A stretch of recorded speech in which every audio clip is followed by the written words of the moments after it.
Donald Trump has tried and failed to escape his Jeffrey Epstein scandal, but it is not going away. Just today, the Oversight Committee released the letter Trump wrote to Epstein in his birthday book. And if that wasn't damaging enough, new reporting from the Wall Street Journal makes it even worse, detailing explosive allegations backed by photos and a check.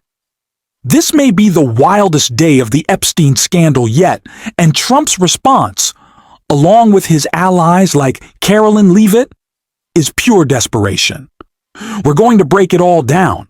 But before we do, don't forget to hit that like button, subscribe if you haven't already, and let's dive in.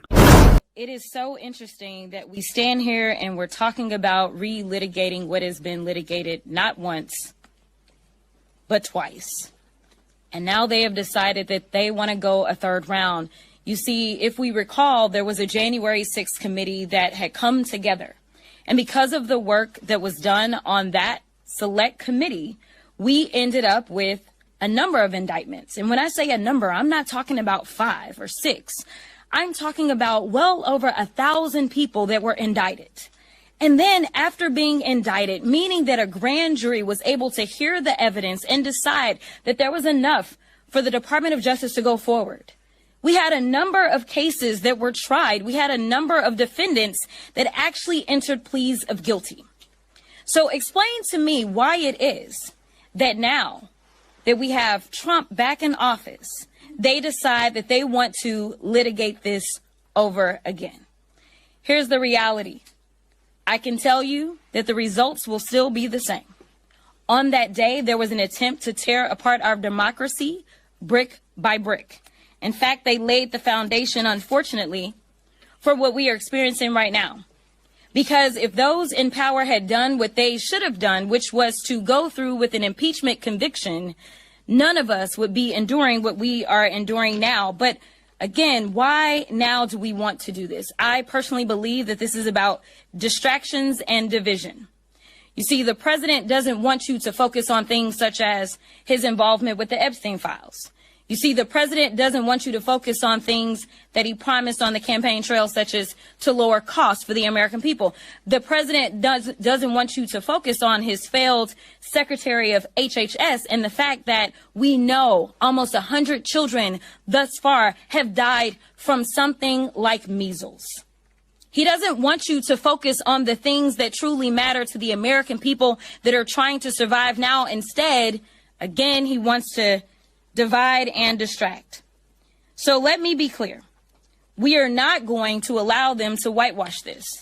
In fact, the leader was very thoughtful when he decided to put together this team. All of us know a little something about the law because we've all practiced law. And we are going to make sure that the American people get the truth, no matter how many lies they put out there. On January 6th, Donald Trump not only incited the attack, he doubled down by pardoning those violent insurrectionists. And when did he do that? On his very first day in office. It sends a dangerous message that violence against our democracy is rewarded, not punished. No one, no matter how powerful, is above the law. On this subcommittee, we will follow the facts. We will expose the lies, and we will continue to hold accountable those that tried to overthrow the will of the people, including the president. This is not about Democrats versus Republicans. This is about defending the Constitution we all swore an oath to uphold. The American people deserve honesty, accountability, and leaders who will protect democracy, not tear it down.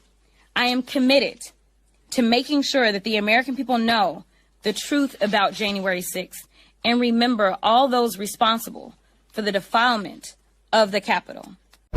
Now more than ever, Donald Trump and Republicans in Congress are going to use every ounce of power they have to distract from these stories because they don't want people paying attention. Especially not to the latest Wall Street Journal reporting about the check at the center of this scandal. It's explosive, it's shocking, and it only adds to the chaos surrounding Trump. But at the core of all this is the story Congressman Robert Garcia brought forward today, and how MAGA is scrambling to respond. Let's start there. Congressman Robert Garcia, as you may have heard, Oversight Democrats just got a hold of the Jeffrey Epstein birthday book and note that, of course, was sent by Donald Trump to Jeffrey Epstein. This note, Donald Trump has said, does not exist. Well, once again, he is lying to the American public and is leading a White House cover-up. Now, I'm going to show you the note that we've now acquired. It's a little crude, so I do apologize if you don't want to see it, but this is the actual note. You see the president's signature there. You can read some of the words that he is sharing with his friend, Jeffrey Epstein. Mr. President, this is not a hoax. You are lying to the American public. You are involved in a cover-up. Now, the Oversight Committee is going to be reviewing the documents we received today, and we will not stop until we get justice for the victims of Jeffrey Epstein and all those that were involved. We do not care how powerful you are, how connected you are, how much money and wealth you have, or what political party that you are in. We will get justice for these survivors, and we will get to the truth. It is clear as day that Donald Trump wrote this letter, that Donald Trump sent this letter, and that this letter is a representation of how Donald Trump not only views Epstein's habits as it comes to young girls, but potentially Trump's. It is disgusting, but it is also clear as day. Republicans denied this letter even existed. Donald Trump went forward with a lawsuit to say that this was defamation. Carolyn Levitt is still trying to spin the story. It's not working. We're going to check it out and then get into this latest reporting. As you can see here, it couldn't be clear that Donald Trump's signature on this letter matches other authenticated signatures of Donald Trump's at the same time. But of course, Carolyn Levitt had to jump in and write, "The latest piece published by the Wall Street Journal proves this entire birthday card story is false." As I have said all along, it's very clear President Trump did not draw this picture and he did not sign it. President Trump's legal team will continue to aggressively pursue litigation. Furthermore, the reporter who wrote this hatchet job reached out for comment at the exact same minute he published his story, giving us no time to respond. This is fake news to perpetuate the Democrat Epstein hoax. The Democrat Epstein hoax. You just heard survivors speak outside the Capitol, Carolyn. How is this false? What about it is false? And of course, that's clearly Donald Trump's signature.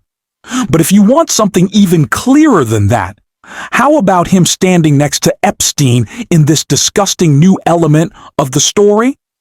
Also in the new Wall Street Journal story today, the Pascal letter included a photo of a poster board-eyes check for $22,500, which has been mocked up to appear that it was sent from Trump to Epstein. Beneath it, a handwritten caption said, "Jeffrey showing early talents with money, plus women's cells fully depreciated, redacted to Donald Trump for $22,500. The woman's name is redacted in the image. You can see the image here of the check being given to Jeffrey Epstein from Donald Trump with the mention of selling a woman. They are joking about Donald Trump having purchased a fully depreciated woman from Jeffrey Epstein. Now, what does that mean? There are so many things that we could take away from that. Is that saying the girl is now too old for Epstein? Too used up to invoke their disgusting language? This is foul that they were making jokes, but it proves it all, which is why Donald Trump tried to respond with his own distraction after this story broke. He took to Truth Social to post this. Trump wrote on Truth Social, "I have seen the horrific video of a beautiful young Ukrainian refugee who came to America to escape the vicious war in Ukraine and was innocently riding the metro in Charlotte, where she was brutally ambushed. The perpetrator was a well-known career criminal who has been previously arrested and released in January a total of 14 times. What the hell was he doing riding the train and walking the streets? Criminals like this need to be locked up. The blood of this innocent woman is on the hands of Democrats who refuse to put bad people in jail, including former disgraced governor and wannabe Senator Roy Cooper. North Carolina and every state needs law and order, and only Republicans will deliver it. Additionally, where is the outrage from the mainstream media on this horrible tragedy? In an effort to distract from the Epstein scandal, Donald Trump is once again trying to turn tragedy into a political pawn. It's the same playbook he has used before. But just like with Epstein, it's backfiring badly. The truth is simple. Trump doesn't care about keeping people safe. He doesn't care about communities or real solutions. He only cares about himself, and time after time, that's been proven true. This letter is disgraceful. That check is damning. And taken together, they show a pattern that makes Trump unfit not just for the presidency, but for public life altogether. If Republican leaders continue to bend the knee to him, they're showing that they're willing to sink to the same level. And that's exactly what MSNBC's Tim Miller pointed out in his sharp response to this story. Yeah, well, I think it's their instinct to lie, for starters. Was when they're presented with inconvenient information, it's easier for them to talk about the fake news and blame the fake news than actually engage on the merits. On this one in particular, it is true that it's not known that Donald Trump was bawdy, but there is this mythos that Will could talk about for sure on the right, on some on the MAGA right and the QAnon right, that Trump was like fighting against, the elite pedophile rings out there, and that he was, some warrior on the inside who was going to expose all these people. And now here he is, not only not exposing them all, but writing this note to Epstein here that is just extremely familiar, right? Like it's one thing, it is true that famous people sometimes sign birthday cards for people or sign generic notes for people. That is not what we're seeing here. I mean, we have this drawing of what appears to be a young woman, I would say, and Donald Trump talking about how they share certain things in common, about how they have all these wonderful secrets together.